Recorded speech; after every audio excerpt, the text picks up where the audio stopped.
Imagine being 23 years old, borrowing money you're not sure you can repay, and making a single bet that would eventually control 90% of an entire industry. Most people that age are figuring out their careers. John D. Rockefeller was figuring out how to own the future. In 1862, America was tearing itself apart. The Civil War had fractured the nation, supply chains were in chaos, and the economy was anything but predictable. Most young men were thinking about survival, but in Cleveland, Ohio, a quiet, methodical 23-year-old was thinking about something else entirely: opportunity.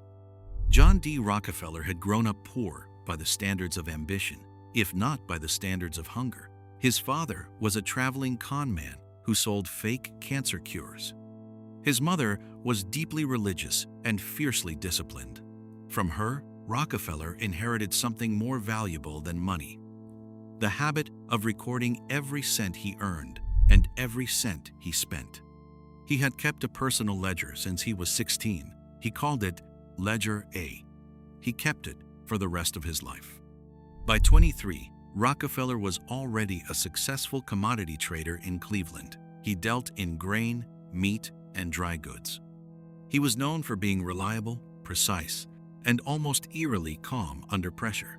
But the world around him was changing fast, and Rockefeller could smell it.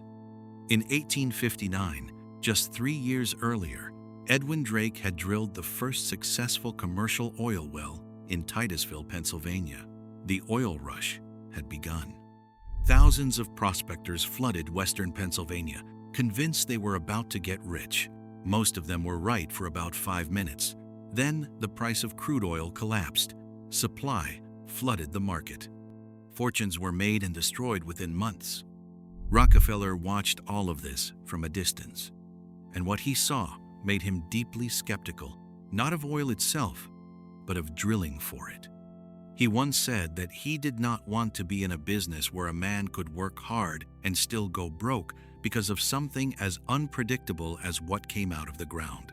He wanted control. He wanted certainty. He wanted to be in a business where discipline, not luck, determined the outcome. So instead of drilling, he looked downstream, and downstream meant refining.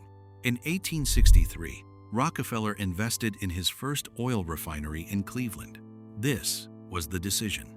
Not flashy, not speculative, almost boring on the surface. He wasn't chasing oil in the ground. He was investing in the process of turning crude oil into something people actually needed: kerosene, which at that time was the primary fuel for lighting homes across America. Electricity didn't exist yet in homes. Kerosene was light. Kerosene was heat. Kerosene was civilization after dark. The refinery wasn't a gamble in the way people imagine Rockefeller's rise. It was a calculated, systematic entry into the one part of the oil business that had consistent, predictable demand. People would always need to light their homes, and whoever refined oil most efficiently would always have customers. But here is where Rockefeller did something most of his competitors never thought to do. He didn't just run his refinery, he obsessed over it. He studied every single cost. He asked why barrels cost so much and then built his own barrel manufacturing operation to cut costs.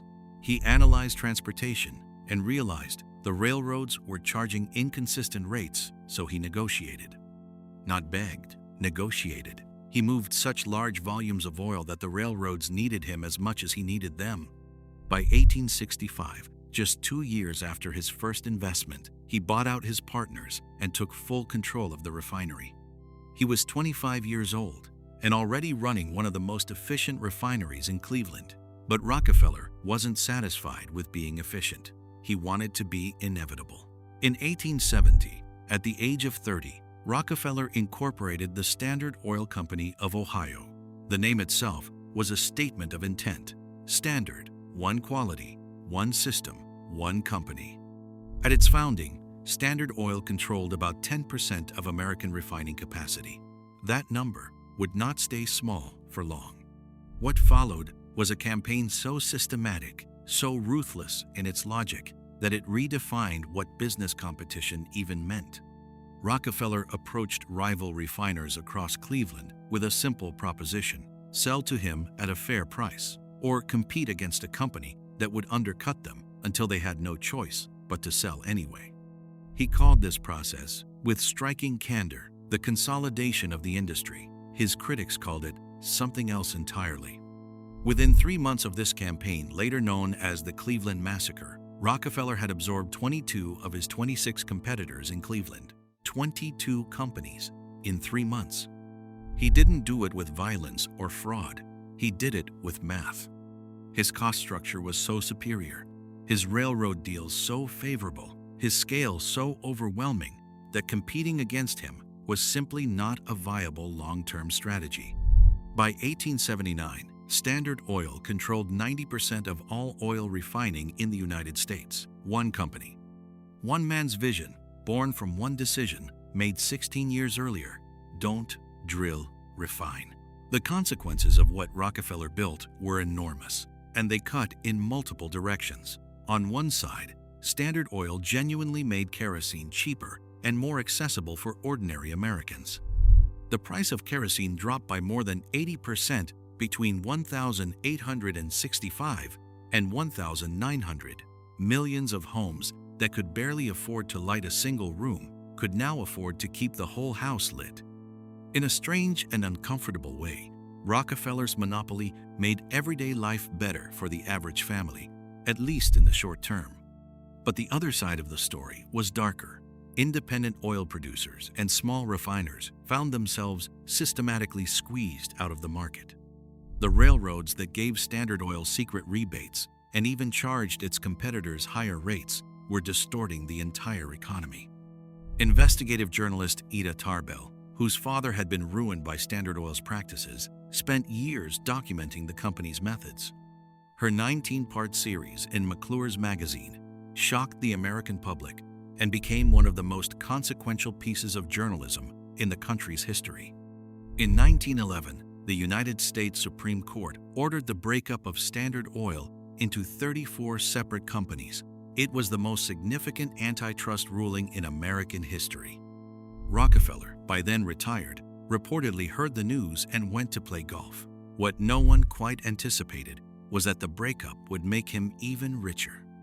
The shares of all 34 successor companies, which Rockefeller still owned, rose dramatically in value once they were freed from the bureaucratic weight of the monopoly.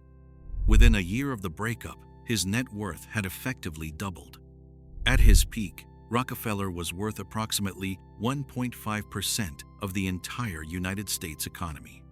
Adjusted for today, that is somewhere between $400 and $700 billion, depending on the measure. No individual in modern history has come close. So, what do we take from this? What does a 23-year-old's refinery investment in 1863 say to us today? It says this: the most transformative decisions rarely look transformative when they're made. Rockefeller didn't invest in oil at the peak of the frenzy. He didn't chase the thing everyone else was chasing. He looked at a chaotic, speculative industry and asked a different question. Not where is the money today, but where is the leverage tomorrow? He found it not in discovery, but in process. Not in risk, but in efficiency. Not in the excitement of drilling, but in the quiet, unglamorous work of refining. The investors who got rich in the California gold rush weren't the miners. They were the people who sold the picks and shovels. Rockefeller understood this principle before it had a name. And then he built a company that didn't just sell the tools, it owned the entire pipeline. The next time the world is swept up in a rush, whether it's oil or tech or crypto or whatever comes next, the most important question isn't, how do I get in? It's, where is the refinery? Because the real fortune was never in the ground. It was in knowing what to do with what came out of it.